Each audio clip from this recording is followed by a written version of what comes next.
A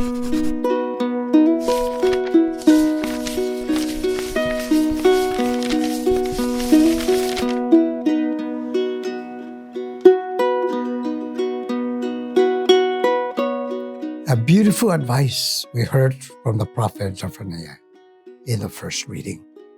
He calls for conversion of heart that replaces pride and humility. As the people place their complete dependence on God, upon God, they would change in their way of life. He also acknowledged that salvation would take place by taking refuge in the Lord and nothing will harm them. Throughout the Old Testament, we can see the belief that the people held that even after suffering a major disaster, such as famine or a military collapse, some remain faithful. Even our parents and elders, after they have experienced World War II destruction in the enemy, they persevere with their trust in God and remain faithful to their devotion to the Catholic Church teaching. We thank them for their perseverance. We have learned that the three readings had explained to us that God does not operate in world standards, but reminded us that God's kingdom requires our cooperation of selflessness, or to open our hearts rather than selfishness or harden of heart. Jesus tells us that God alone can satisfy the deepest need and longing of our hearts. Jesus' beatitude clearly sums up our calling or our vocation to live a holy life. It is His footprint inviting us to Him. The word beatitude literally means happiness or blessedness. Remember, we are all called to holiness. The saints who joyfully pursue God's will in their lives faithfully follow these 8 beatitudes. So let us not be discouraged and strive to find joy in the beatitudes in our everyday living.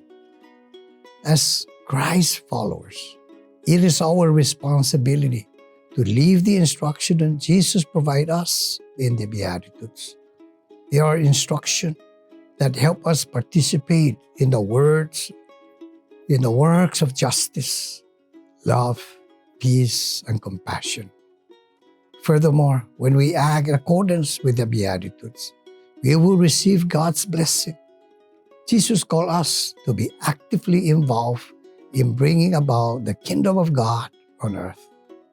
Let us be hopeful that those around us will be inspired by our actions and words, and they will enrich with faith, ultimately experience joy in their hearts. As we experience and recognize our dependence on God increase, we will continue in our faith journey through our lives.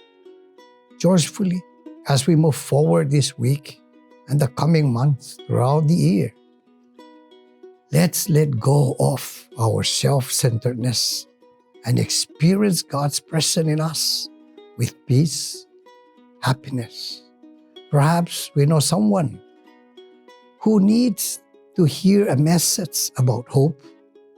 Maybe a troubled teenage, someone who lost job, the chronically who eat ill, and those in dear need of God's. Perhaps let's go and help one person in our family or community who feels discouraged or depressed. Maybe it's a child who has a bad baseball game, or a mother who lost an only child and lovingly can bring an ice cream or a cup of coffee. Above all, it's your attentive presence that counts the most.